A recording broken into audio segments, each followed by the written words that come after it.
Please, Achiotai ve'echai, be seated. Thank you. Thank you, my dear good friend, Jeremy Liebler, President of the Zionist Federation of Australia.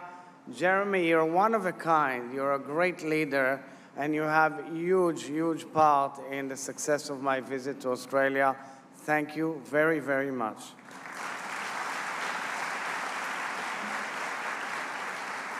The Premier of Victoria, the Honorable Jacinda Allen, it was a pleasure to be with you at lunch, and also with Susan Lee, who was the leader of the opposition leader here. Thank you. It was a pleasure as well. Oh, so it's did I make a mistake in the name? Yeah, Jess Wilson. Okay. My mistake. My mistake. Ambassador Amir Maimon, the Israeli ambassador to Australia, and Mrs. Tal Maimon. And by the way, Ambassador Maimon is ending his term in Australia in the next few days, and we say thank you to him for his incredible service.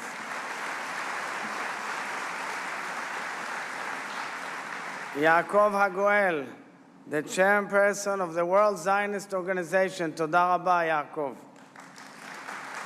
Alon Kasuto, CEO of the Zionist Federation of Australia. Elise Shachna, President of Zionism Victoria, and Peter Horowitz, CEO of UIA. Elected representatives from federal, state, and local government, consular officials, rabbis, Jewish leaders, and community leaders, and all esteemed guests joining us, including a very distinguished delegation from Israel who are with us today. Thank you, dear friends. Thank you, dear Mishpacha of Melbourne.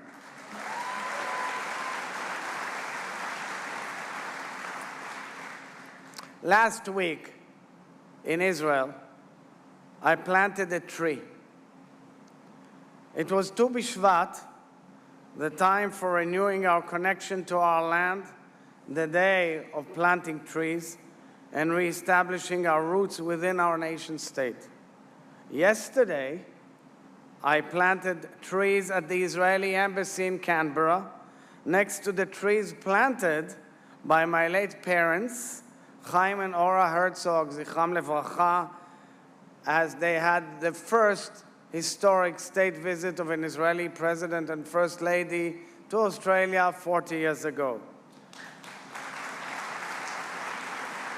It was a beautiful moment, a time to reaffirm our bond with this community and renew our hope for the future.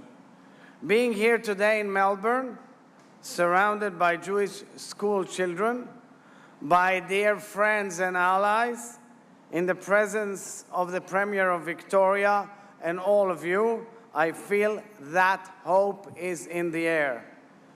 Michal and I came to Australia on a journey of solidarity and love, following the horrific terrorist attack on Bondi, which claimed the lives of 15 innocent Australians.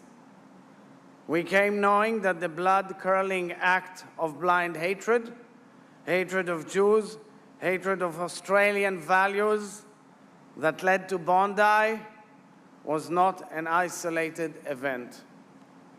It followed nearly 2.5 agonizing years for this community in which your Jewish identities became targets in Australia, just as you watched a massacre and a war unfold in Israel. We came here to be with you, to look you in the eye, to embrace, to remember, and weep together. And we wept. Indeed, we wept a great deal this week. And still, I must tell you that we returned to Israel feeling empowered, because we have seen firsthand the beauty and resilience of this community and its significance in the eyes of all Australians of goodwill. We saw this as we grieved with Chabad of Bondi, as we met hundreds of beautiful children of different ages and Jewish campuses, including the incredible generation here. We saw this as we spoke with first responders who ran courageously towards the fire on December 14th. And we rediscovered the famous spirit of Australian Jews, which is simply unbreakable.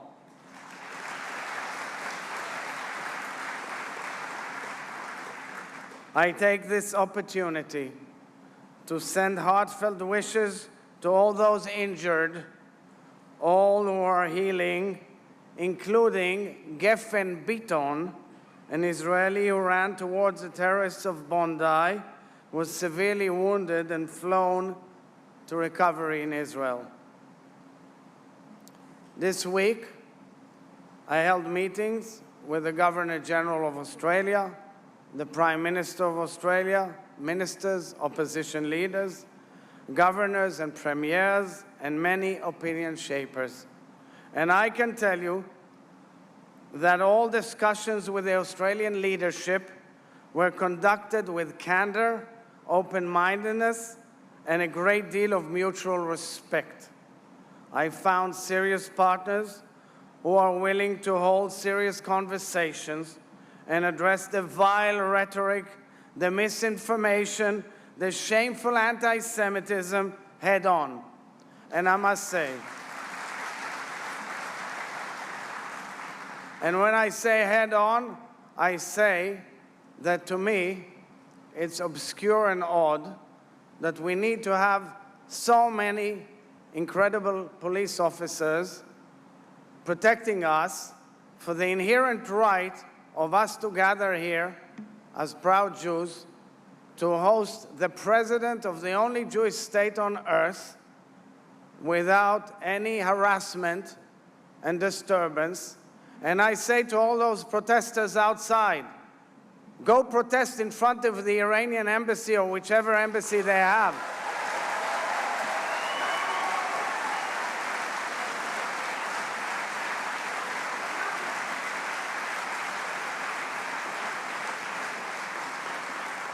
For heaven's sake, they killed and butchered around 50,000, tens of thousands of their own people, operating a whole machine of an empire of evil against us.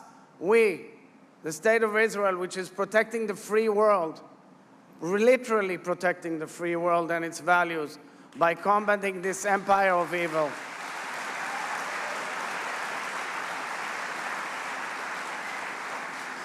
So I come out optimistic because of this incredible spirit, because I see incredible strength.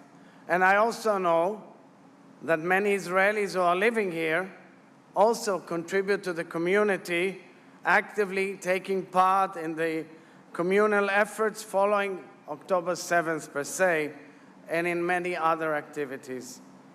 And I know that so many of you have been to Israel, and we all look forward to welcome you back to your home away from home. Until then, I urge you, and I urge all Jews in this marvelous country, and all Jews around the world, and I tell you, young generation, remember this, keep your Jewish hearts on your sleeve and wear your Zionism with pride.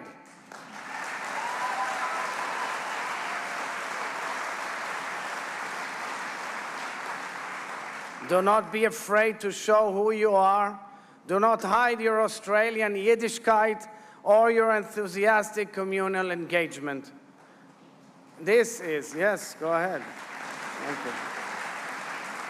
This is a struggle for Jewish identity, as much as it is a struggle for the identity of Australia and the free world.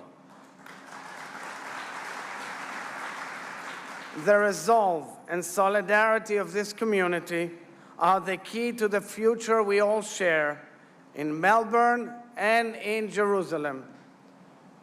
As I conclude, and we conclude, Michal and I, our visit here, dear friends, I will share with you that when we landed in Australia just this Monday, we knew exactly what we came here to do. Michal and I had each visited here in Australia and Melbourne before. We have very close friends in this community, and we were clear about what we were hoping to accomplish. We were coming to console the Jewish community on behalf of the State of Israel and the entire Jewish world. We came to salute the many heroes of Bondi and to reinvigorate the relations between Australia and Israel. I can now say that while we came to give strength, chizuk, to all of you, we leave more strengthened than before. We came to offer inspiration, and we depart for Jerusalem inspired and energized.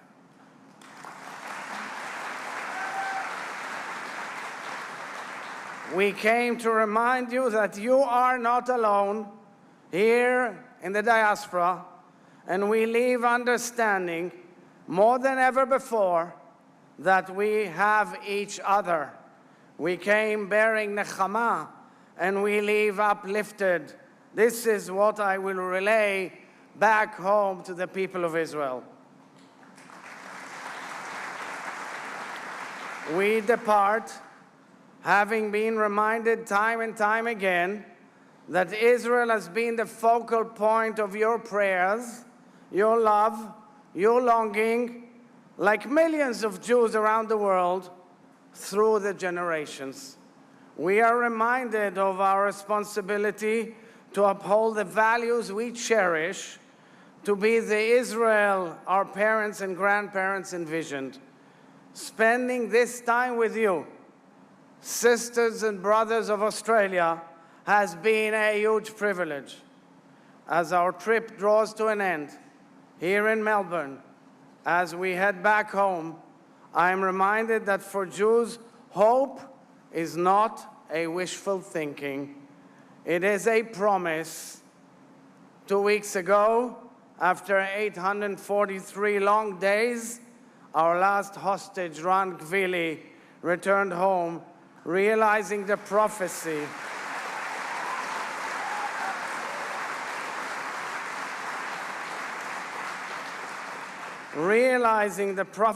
of Jeremiah, Veshavu banim lekvulam.